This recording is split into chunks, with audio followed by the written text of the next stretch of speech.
Hi, it's TT here from MySacredBlood.com. Welcome and welcome back to the only channel on YouTube that focuses exclusively on truly holistic menstrual care. Today we are going to be period prepping for the winter, for the dark winter. So we're going to prep everything that you're going to need throughout the winter so that you can avoid some of those long lineups and you don't really have to go out every month to grab what you need.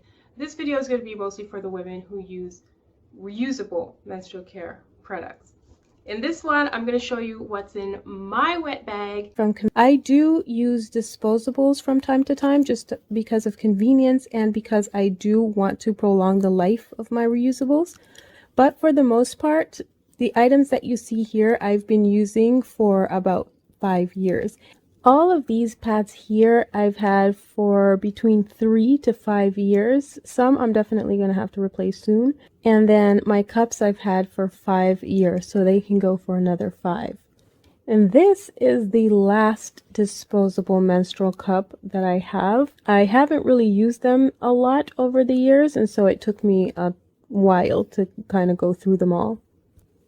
These are my blood rags. A lot of women do use them but will never admit to it, but it's just towels torn up. So every few months I'll tear up a towel, but we'll talk about that a little bit later in the video. And then we're going to stick everything into, or we're going to try to fit everything inside of this wet bag. This wet bag I purchased 5 years ago from Naturally Hip, where I get all my pads. I'll use it to carry my pads around when I'm leaving the house and to carry around or put my used pads in. Some wet bags do come with pockets so that you can separate the used from the non-used. But the most important thing is for it to have a waterproof liner. So like I said, most of my pads are from Naturally Hip. I don't know if she's still making pads at this time, but she was on Etsy. And so I collected a lot from her because she uses hemp. And I found that over the years, hemp and bamboo fabrics are the most durable. And so I won't use fleece or cotton anymore. If I'm going to purchase pads, I'm going to purchase hemp and bamboo or bamboo hemp blend. Lunar pad is the only pad I think that I have that's been as durable as the hemp. So this here is a set of 3 for the light to medium and heavy flow. These up here I'll use overnight or on the first day when I'm having a heavier flow.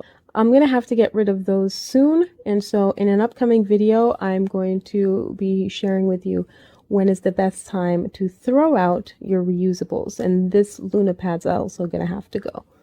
These liners here have not yet been used. These little mini liners are used to kind of streamline the blood, so you would use it with your pad. You'll put it on top of the pad so that your blood doesn't leak back or leak out from the sides of the pad. But it's not something that you would wear just on its own. These sponges I recently purchased in September, and these came in a pack of 4. This is the large, and this is the small size, and this one is the little teeny size, which I don't think I'll ever get around to using, or I don't know when I would use something like this because I'm afraid it might get lost up in there. But this one here is the medium, which I've been using for the last 2 months.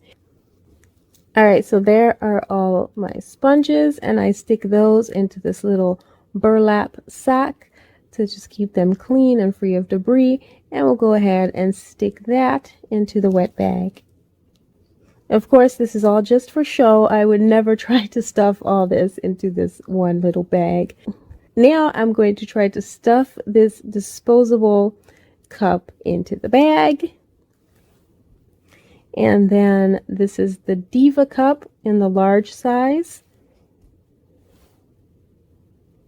And this is the Diva cup in the smaller size, which is the one I use most often. I'm going to stick that in here into their own separate sacks. And then we're going to take them both and stick them into the wet bag. So these blood rags are kind of multi-purpose. So sometimes I would use them overnight as kind of an extra protection because if I lay on my back, I'll leak up my back. And so to avoid that, even if I am wearing a pad, I'll just stick that into my little granny panties so that I make sure I don't leak all over the sheets, which have happened and it's devastating. So I'd rather just bleed all over the towel than on my sheets. And so these are a go-to and they're perfect. Just rip up your old used towels. And this mesh bag or net bag I use when I wash my reusables. So I'll stick them into the mesh sack before putting it into the dryer. I used to do that when I was living in an apartment that didn't have a washer dryer in my unit, and I didn't want to get it inside the public washer, and so I'd stick them all into the sack. And there we go, we're all set for the winter. If you have about 12 pads, you're pretty good to go. And then everything else lasts for years. So as long as you have these on hand, you'll be fine this winter.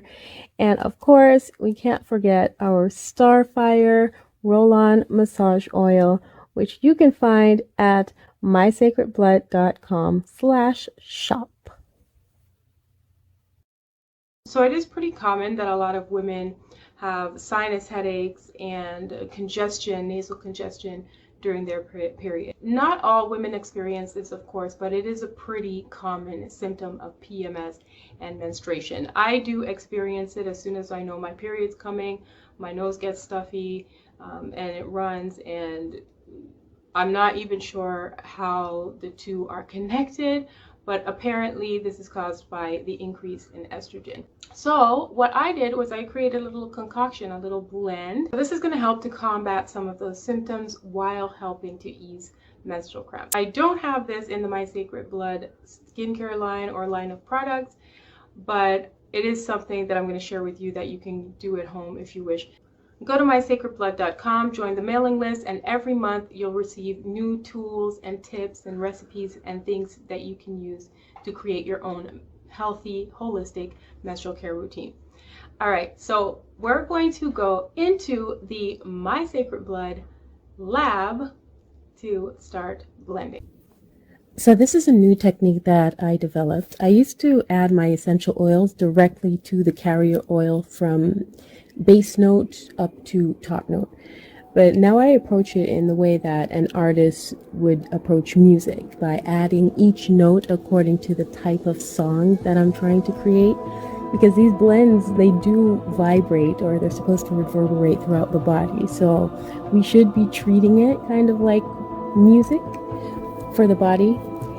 That's the way I see it anyway. So here I'll start with my base oils, frankincense and myrrh. And I always use frankincense and myrrh for any blend that I create for menstruation. Here my frankincense and myrrh is kind of like the bass, the drums, and the bass guitar. So I'm going to lay down the bass first. I'm going to do 6 drops of each. And as a general rule, you want to dilute your blend by adding 60 drops per ounce max, or a 10% dilution. I usually go higher because I love getting high on the essentials. But for children, do not go any higher than about 6 drops per ounce. So normally what you would do is start with about 20% of your base note or your bottom note. And then you would go about 50% middle note or heart note, and then you'll top it off with your head notes or your top notes with 30% of that. But because I do want my blend to be more eucalyptus, more peppermint, more tea tree, I'm going to use only 6 drops of the juniper and 6 drops of clary sage, and then I'm going to add about 12 drops each of the top notes, just so that I have a higher concentration of that.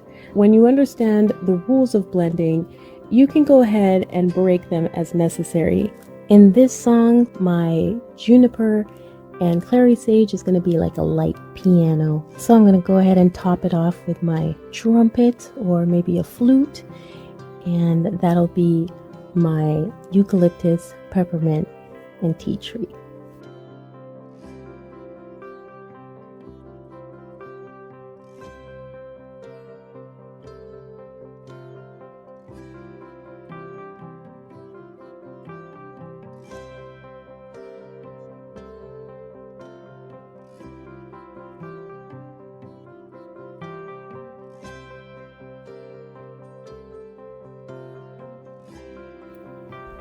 And then what I'm going to do is I'm going to let this sit for about 24 or 48 hours, and I'm going to come back and see what I think of the blend. For every blend, I let it sit before I add it to the carrier. So you can add it to any carrier oil of your choice. Here I'm going to try something different because I haven't used this yet. I'm going to try out this massage gel, and I'm going to make kind of a massage gel for this blend, but you can use any carrier oil, like any at all, to create kind of a rub for your chest, or sort of a massage oil for your abdomen and for your thighs. Of course, it's always for external use only. And voila, there's my song, and I call it The Dark Winter.